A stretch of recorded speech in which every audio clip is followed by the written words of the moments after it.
In 2018, after finishing 2 short episodes of the series Hope from Iran, I was confronted with the challenge of finding new stories for the 3rd and final film.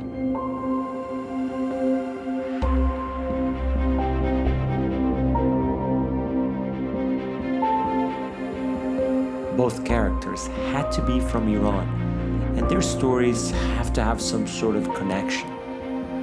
Was not sure what would that be.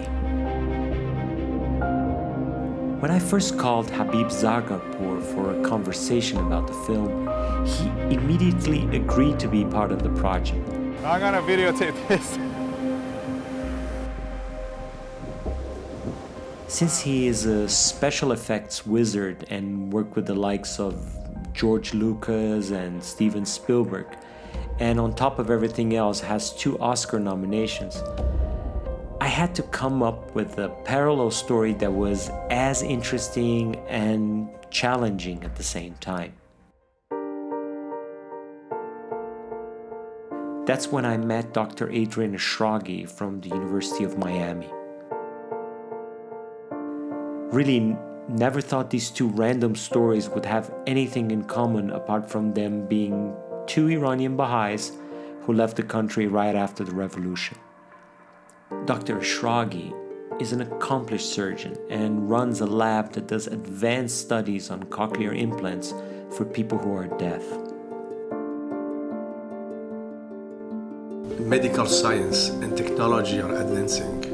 One can expect that in the near future we can have more surgical tools and more devices that can help us to restore various human sense.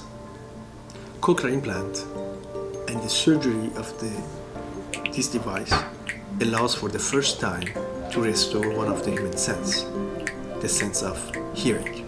Someone who's completely deaf, who became deaf, can again hear, or can hear for the first time if the person is born deaf.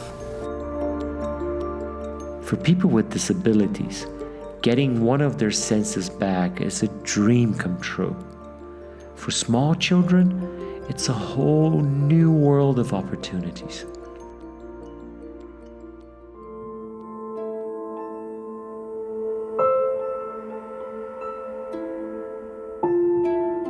Adrian was born in Tehran, Iran, and had to leave the country in 1979, right after the revolution.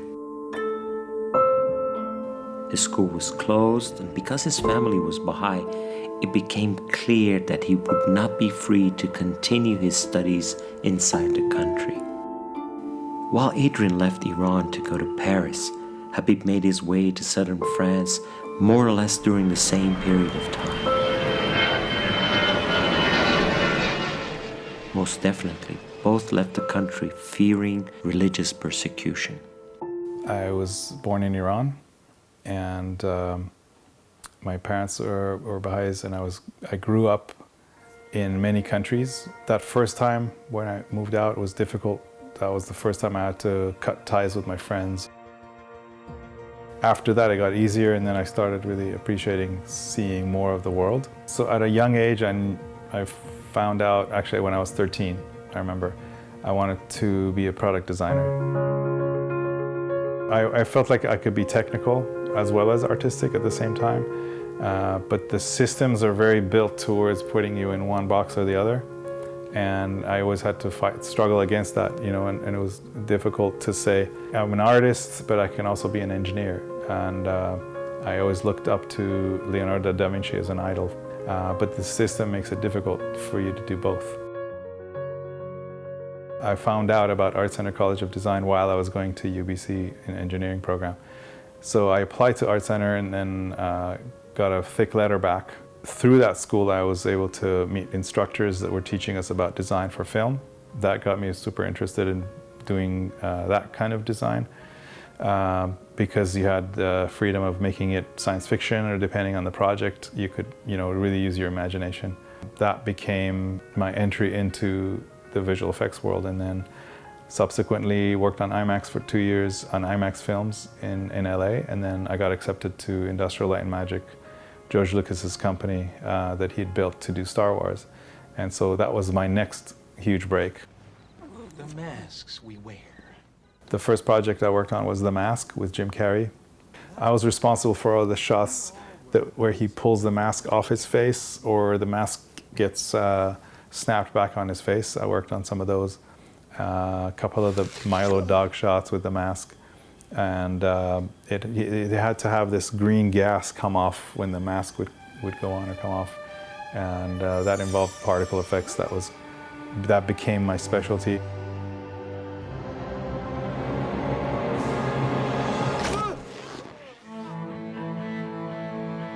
That led to other things like Twister, doing particles for the tornadoes, and then the waters in Perfect Storm, the oceans. After listening to Habib and Adrian's story, it became clear to me how the persecution of the Baha'is in Iran is taking a toll in the country, depriving the Iranian society of some of their greatest minds, some of their greatest talents.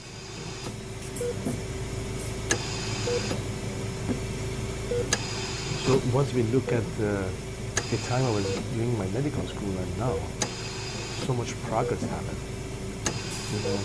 Internet, computer,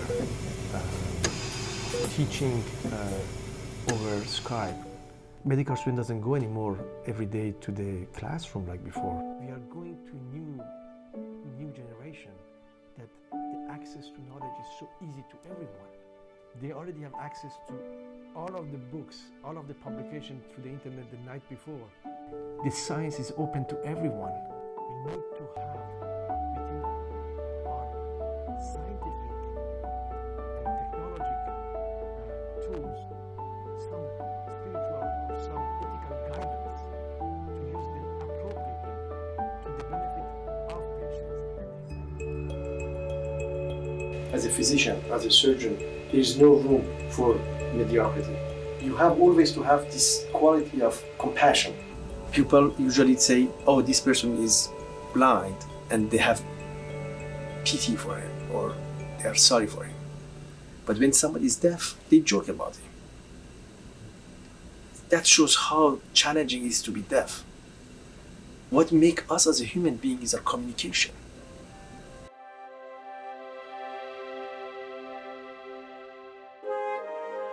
When I was in Miami, I had the experience of meeting Betseba, Denise, and Sophia, a whole family whose lives were changed by Dr. Ishraghi's expertise.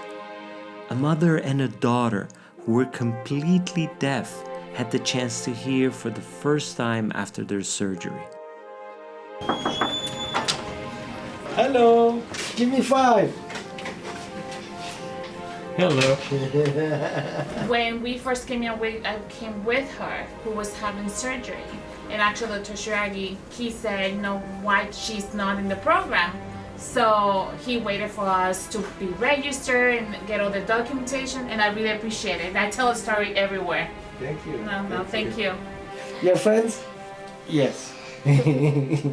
Good. A few weeks after the cochlear implant, Sophia went back to the hospital for the first tuning of her device.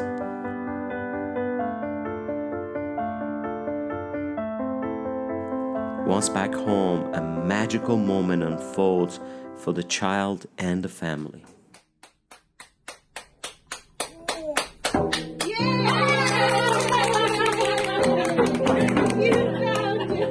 Sophia's story made me think of how many people inside Iran would benefit from these technologies, how many people whose lives would be totally transformed if students were free to continue their research without artificial obstacles.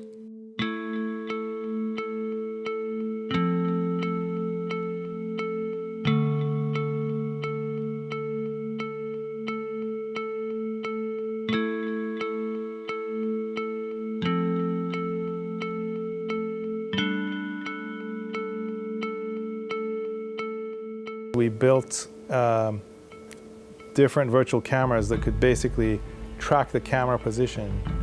You're holding a camera and you're walking around, but what you're seeing is actually not what the camera is seeing. What you're seeing is what the computer camera is seeing. But you're able to move in that world, in the virtual world, and then our software takes the tracking of the camera. We render that world using game engine Unity. What our tools do is handle the film part. So we make things go at the rate of film, we control time, simulate cameras, we simulate physics, and then we have these camera tracking devices where the virtual camera is sent and different people can see the world from their own angle. Very basically, you can film your movie virtually using these tools. This isn't limited to pre-production or previs. You could also do this on set. These new methods are going to totally revolutionize everything.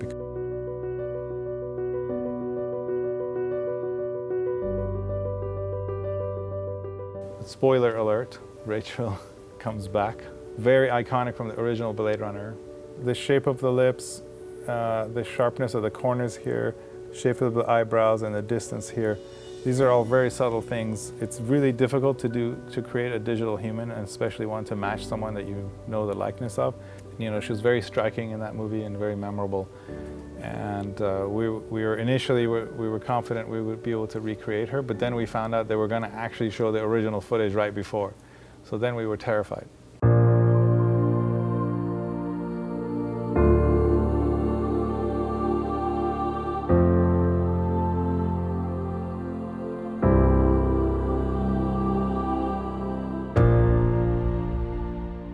This is a wonderful crew gift we got for Perfect Storm. And one of the really nice features about it is when you put a light behind it, you can see the translucency of the water. This is a single frame of the test shot for Perfect Storm. No one's seen this shot. It was never released. But this is where I was able to develop the shader for the ocean and be able to apply the different kinds of foam and what we call the capillaries, the fine waves.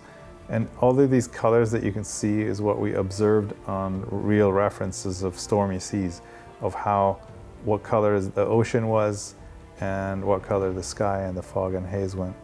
When I started working on Perfect Storm, besides studying oceans and all the stormy seas and natural effects we had to create, we also needed to create a digital ship. One of the key features of these fishing boats was the fact that the hull is so deep. In the beginning, when I was doing the boat simulations, the boat kept coming out of the water and flying off the waves. And it wasn't until I made the hull deep enough and added the drag for the water that then it would just stick in the water the way it should. So you just learn a lot about things if you draw them or build duplicates of it. It was a very fun project.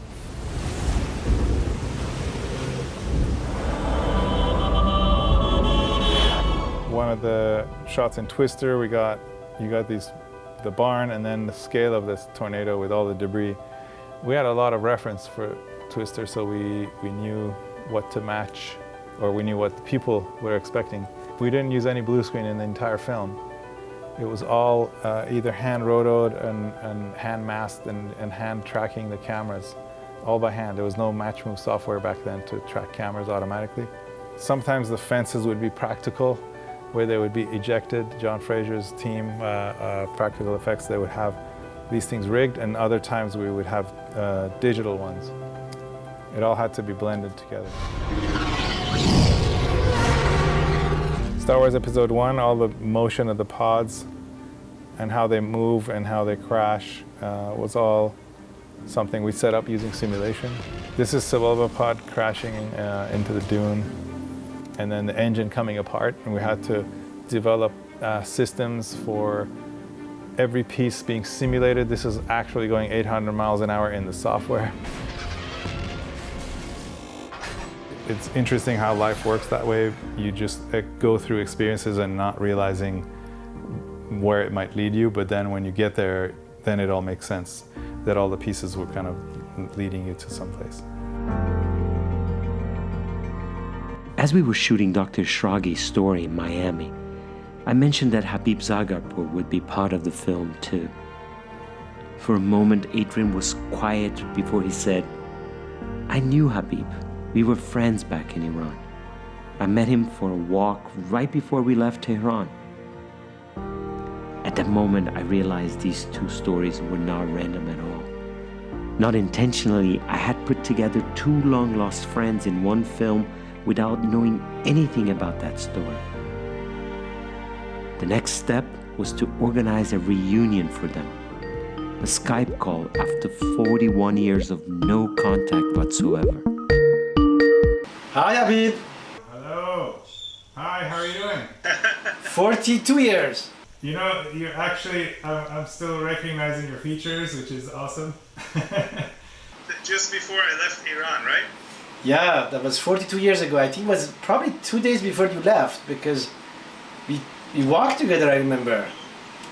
We walked together one evening. So that must have been December 1979, right? I remember looking at our house before leaving. It was nighttime for some reason. The flight was nighttime. I remember looking at the house and having a very strange feeling that I'm not going to see it ever again. We were young at the time. How old you were? We were 15. It was very young. 17, 16. 15, 16.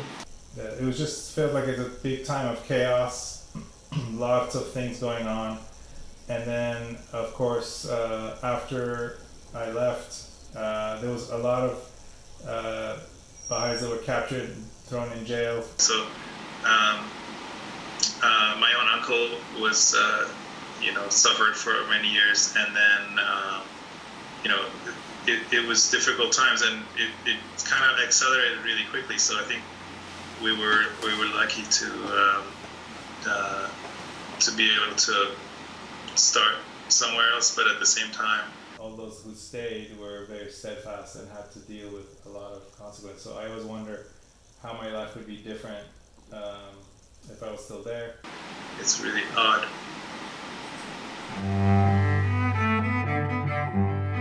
Like Adrian and Habib, many people left the country during those years. Hundreds of thousands of Baha'is stayed and endured harassment, persecutions, and difficulties. Nonetheless, their spirits were never broken. For every new prison, every hardship and tribulation the Baha'is in Iran had to endure, a new wave of constructive resilience took over the hearts of the friends. An ever-growing desire to serve the country they so much love and respect. For every drop of blood spilled in Iran, a new tree of hope was being planted on the most remote areas of the globe. For every sacrifice made for the betterment of the world, one more neighborhood in a small village in Asia, Africa, or the Americas was being opened to the message of the divine educator Baha'u'llah, who was born in Iran and whose sole aim was to unify all the peoples of the world under one same banner of love and fellowship.